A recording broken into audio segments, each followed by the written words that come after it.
Salut les graphistes, c'est Bilal avec vous. Donc moi je vais essayer de vous faire une petite suite, enfin c'est pas vraiment une suite, ça serait plutôt je dirais un complément du podcast à Youssef. Donc lui il a parlé de comment défendre son prix, moi je vais essayer de vous donner la méthode que j'utilise moi pour facturer. Parce que les graphistes, des fois, ils savent pas trop comment facturer au niveau du prix. Donc c'est pour ça qu'on a des prix pas chers, on a des prix super chers, vraiment il y a de tout. Avant j'avais une boîte de com en région parisienne, donc je facturais, comme on installait des enseignes, on faisait de l'impression et tout.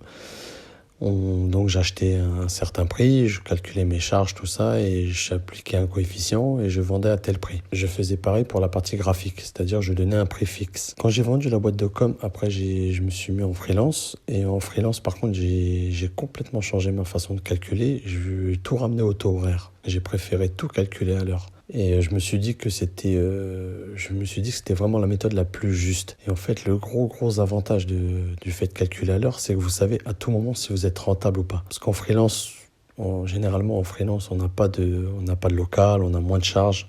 On peut avoir éventuellement un bureau, mais les charges elles sont quand même moindres. Je vais vous raconter une anecdote qui m'est arrivée il n'y a pas très longtemps. J'ai voulu rembourser un client. Pourquoi on en est arrivé là ? Très simple. J'ai fait un débriefing avec lui. Le client avait quelque chose de très précis dans sa tête. Le problème, c'est qu'il n'a pas réussi à me le transmettre. Dans ses explications, il était très éparpillé. Il ramenait vraiment des exemples qui partaient d'un extrême à l'autre. Donc, j'arrivais pas à le comprendre. Donc, on a fait des essais.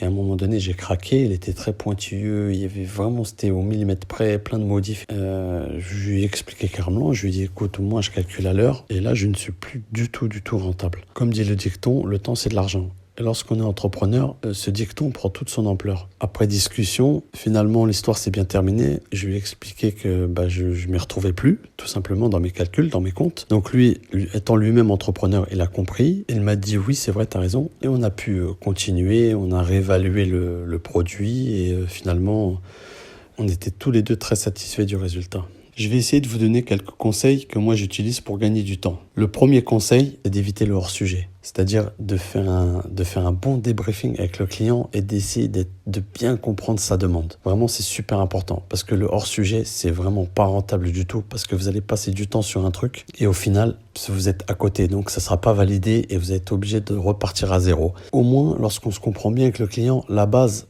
elle sera déjà faite, même si après il y a des modifications, même si après il y a des changements, même si après il y a des couleurs qui ne plaisent pas, mais au moins la base elle sera solide. Ensuite, le deuxième petit conseil, c'est vraiment l'importance d'être niché. Alors, un graphiste, on peut tout faire, il n'y a pas de problème, mais l'importance d'être niché. C'est-à-dire que lorsque vous êtes niché, lorsque vous travaillez toujours avec le même domaine, l'avantage, c'est que vous allez beaucoup plus vite parce que c'est un domaine que vous connaissez. Vous avez déjà les banques d'images, vous savez les tendances, vous connaissez ce qui se passe. Et ça, c'est très important. Et ça, vous gagnez un temps énorme. Après, un troisième petit conseil, pour moi, je compte dans le temps le débriefing client. C'est-à-dire qu'à partir du moment où le client a validé le devis, pour moi, le compte à rebours, il se met en route. C'est-à-dire qu'un coup de téléphone, des fois, il y a des coups de téléphone qui durent super longtemps. Pour moi, il faut en tenir compte. Quand, par exemple, je vois des logos ou des maquettes à 20 euros, 30 euros, pour moi, ça compense même pas le temps passé au téléphone avec le client. Donc, vraiment, j'en parle beaucoup, moi, dans mes posts, mais vraiment, vendez correctement. Ensuite, un quatrième conseil que moi, j'ai vraiment du mal à mettre en place,